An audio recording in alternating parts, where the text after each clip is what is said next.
E uma vez que a era glacial termine, eles se tornarão encalhados na crescentia à medida que o gelo do mar derrete, deixando-os prosperar em isolamento alpacótrico, assim como os notoformes e xenodontes fizeram antes deles, passando por sua própria radiação ao longo dos próximos dezenas de milhões de anos enquanto Crescentia continua a ir lentamente para o sul. Mas a Crescentia será apenas uma das milhares de ilhas espalhadas pelo oceano, muitas das quais serão muito pequenas e remotas para serem alcançadas cruzando o gelo marinho ou pontes terrestres, e para as quais eventos de rafting serão muito raros.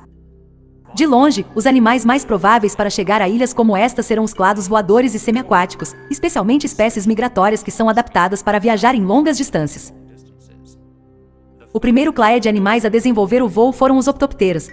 E uma vez que espécies de longo alcance como os magnopteranos evoluem, não vai demorar muito até que alguns deles se adaptem para um estilo de vida marítimo, voando sobre o oceano e arrebatando acantópodes para fora da água, assim como aves marinhas e morcegos de pesca na terra. Para animais como estes, ilhas remotas servirão como terrenos ideais de acasalamento, onde podem realizar seu namoro e colocar seus ovos sem precisar se preocupar com predadores. Esse grau de segurança pode até incentivar alguns animais a passar a vida inteira aqui, o que pode ficar de mãos dadas com outro desenvolvimento. O voo fornece uma série de vantagens distintas, especialmente quando se trata de dispersão e fuga de predadores. Mas vem a um custo metabólico íngreme, aumentando enormemente a quantidade de alimentos que o animal precisa consumir e exigindo uma série de especializações anatômicas para ser eficiente. Isso significa que se um animal voador se encontra em um ambiente isolado com poucos predadores, então o voo pode não ser mais útil o suficiente para justificar suas exigências energéticas,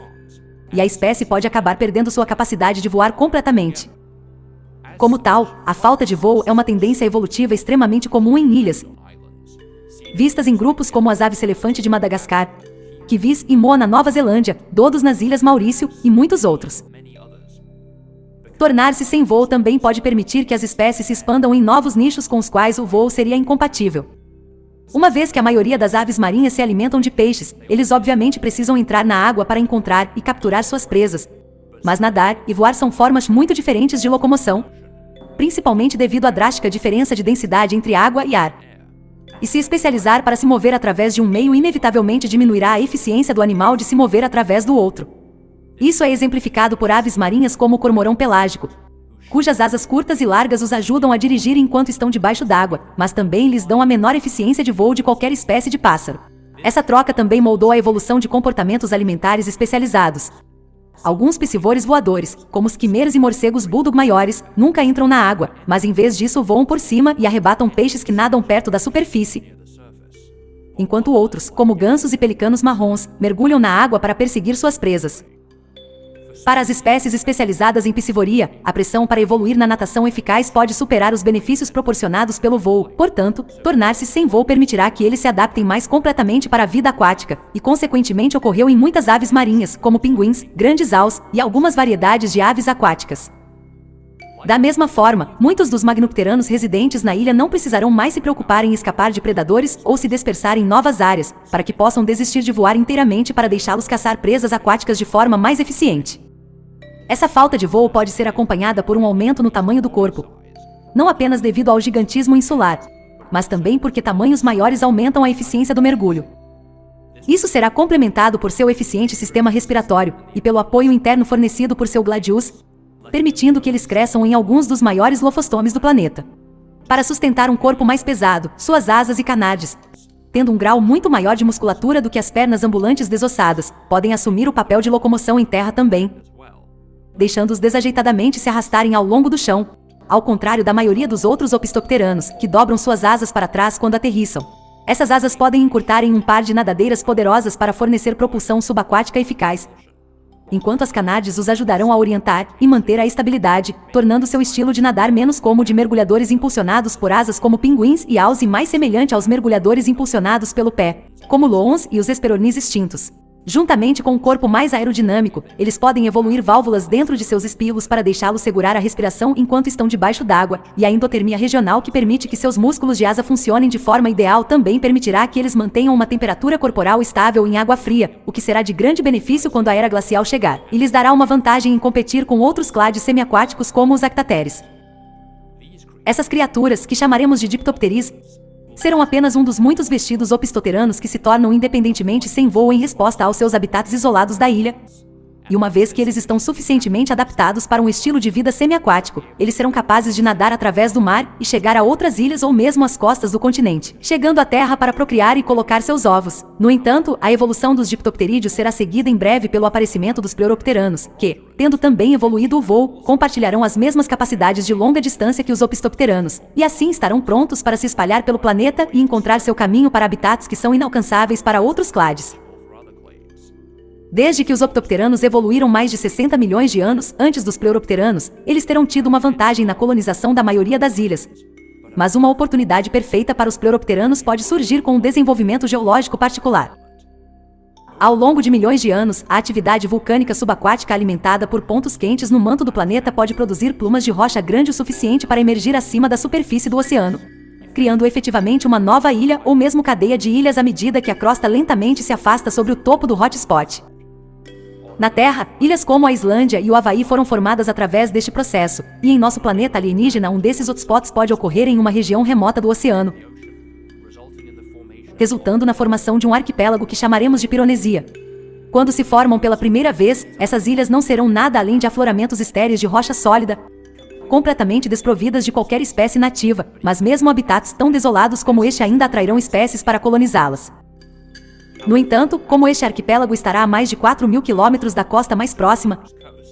será quase impossível alcançar por mecanismos de dispersão passiva como o rafting,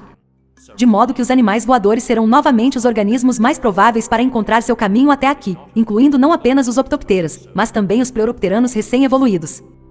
Como os ancestrais dos diptopterídeos, as espécies voadoras que chegam à Pironesia provavelmente serão acantóvoras migratórias que vêm para as ilhas para alimentar e colocar seus ovos longe dos perigos do continente.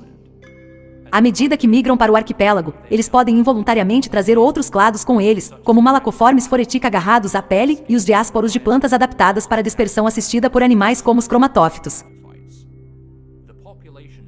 As populações que essas espécies estabelecem transformarão lentamente o arquipélago em um habitat estável através de um processo chamado sucessão ecológica, a progressiva mudança na estrutura e composição de um ecossistema ao longo do tempo. A sucessão pode ser subdividida em sucessão primária, na qual um ecossistema se forma em um novo habitat sem espécies pré-existentes, e sucessão secundária, quando o ecossistema se recupera após uma perturbação ecológica. A Pironesia será um exemplo perfeito do primeiro, já que a paisagem consistirá inicialmente em nada além de rochas recém-expostas.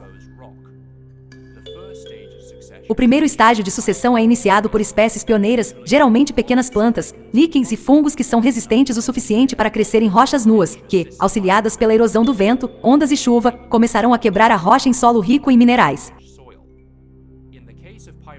No caso da Pironesia, as espécies pioneiras podem incluir alguns dos cromatófitos, que, sendo epífitas, já estão adaptados para crescer na ausência de solo, e sem qualquer altifitos imponentes ao seu redor para bloquear a luz solar, eles terão muito mais facilidade em crescer nessas ilhas do que na floresta tropical, formando um tapete de filamentos multicoloridos ao longo do solo.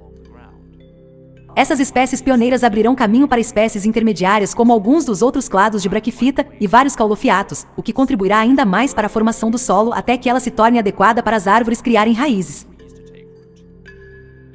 Na maioria dos ecossistemas em todo o planeta, os nichos de árvores são preenchidos pelos xilófitos, mas com exceção dos coelofitos, essas plantas não são adequadas para dispersão de longa distância, pois seus diásporos são muito menores e mais propensos à dissecação do que plantas como os cromófilos, tornando-as comparativamente improváveis de sobreviver a uma viagem por todo o oceano. Isso significa que os xilófitos podem não ter muita presença na Pironesia, proporcionando uma oportunidade para outras plantas do arquipélago se moverem para seus nichos. A adaptação à assinatura dos xilófitas é sua camada de tecidos rígidos que lhes dá o suporte estrutural para crescer troncos enormemente altos para alcançar a luz. Mas embora isso tenha permitido que eles se tornassem a forma dominante de árvore em todo o planeta, é improvável que seja uma adaptação única. Mesmo na Terra, plantas que reconheceríamos como árvores evoluíram independentemente em muitos clados, como por exemplo, como as palmeiras estão realmente mais relacionadas com gramíneas do que com árvores de coníferas.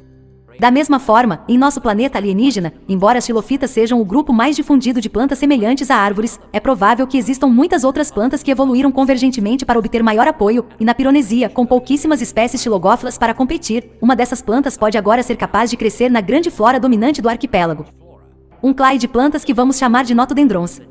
E durante todo o processo de sucessão, novos nichos também serão abertos para os animais, o que pode incentivar os horticulandos migratórios e pleuropteranos a ocupar residência permanente aqui e integrar-se com a ecologia local, e sem outros diplostomes ou osteopods nas ilhas. As condições serão ideais para ambos os clados se submeterem a uma radiação adaptativa para se espalhar em todos os nichos que as ilhas têm a oferecer. Ao contrário dos ancestrais dos diptopterídeos, os opistopteranos nestas ilhas ainda precisarão lidar com uma quantidade considerável de competição e predação dos pleuropteranos, e assim, eles ainda podem manter seu voo para ajudá-los a escapar do perigo. Devido ao seu tamanho limitado e à falta de um esqueleto verdadeiro, eles não serão capazes de competir efetivamente pelos nichos de predadores ápices e herbívoros megafauno, e assim serão relegados aos nichos de malacovores, catadores e até mesmo frugivores e nectarivores, convergentemente evoluindo para preencher nichos semelhantes aos picopteranos e latopteranos no continente. Por outro lado, os pleuropteranos estarão no topo da cadeia alimentar, então uma vez que eles começam a se adaptar para nichos de nível terrestre, seu voo pode ser mais um obstáculo do que um ativo, com suas asas restringindo seu movimento através dos bosques densos de notodendrons.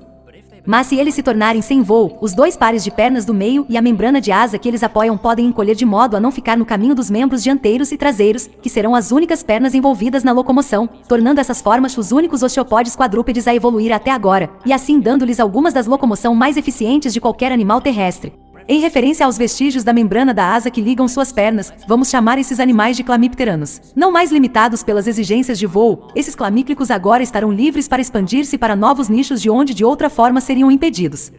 Como mencionado na parte 9, as folhas são difíceis de digerir e não oferecem nutrição suficiente para folivores manterem um estilo de vida muito ativo, tornando-os uma fonte de alimento pobre para animais voadores. Mas uma vez que esses pteroquários se tornam sem voo, eles não precisarão manter uma dieta de alta energia e agora serão mais capazes de explorar os nichos de grandes herbívoros, semelhante à forma como a maioria das espécies de ratitas tomou herbívora depois que eles desistiram do voo. Para lidar com uma entrada constante de folhagens duras e pobres em nutrientes, esses pteroautódanos podem evoluir um foreguto expandido e complexo como muitos dos herbívoros megafaunos no continente, e uma cefalóbita alongada para navegar nas folhas dos notodendrons.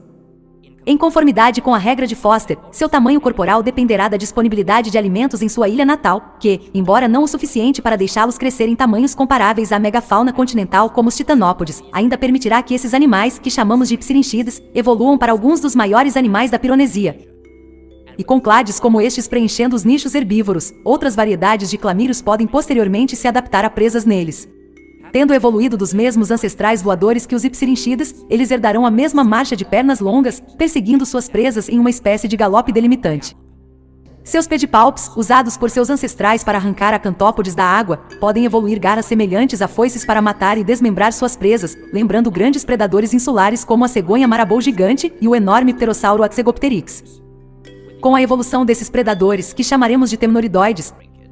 todos os principais nichos dos ecossistemas pironesianos serão preenchidos e o processo de sucessão chegará a um ponto de equilíbrio, culminando no que às vezes é chamado de comunidade, clímax ou estado estável. Processos como esses ocorrerão em cada uma das inúmeras ilhas deste planeta, cada uma cultivando independentemente seu próprio conjunto único de espécies e ecossistemas. Com os poucos que descrevemos aqui servindo para ilustrar uma pequena seleção de reveses notáveis que habitam ilhas para evoluir ao longo da história do planeta até cerca de 20 milhões de anos ou mais depois que a era glacial chegar ao fim. Mas longe de habitats isolados como esses, há outras inovações silenciosamente acontecendo em todo o planeta em geral que merecem atenção especial. No próximo episódio, voltaremos ao continente para ver de perto a evolução da socialidade e dos comportamentos cooperativos. Obrigado a todos os artistas sobre Discordia que contribuíram com arte para este episódio, que me poupam uma enorme quantidade de tempo e esforço ao fazer esses vídeos ao mesmo tempo fazendo-os parecer muito melhor no processo. Links para o servidor principal e o servidor de ventilador de biosferas alienígenas na descrição. E mais uma vez, um enorme agradecimento a todos os clientes, cujo apoio contínuo torna vídeos como este possíveis. Obrigado por assistir e vejo você no próximo vídeo.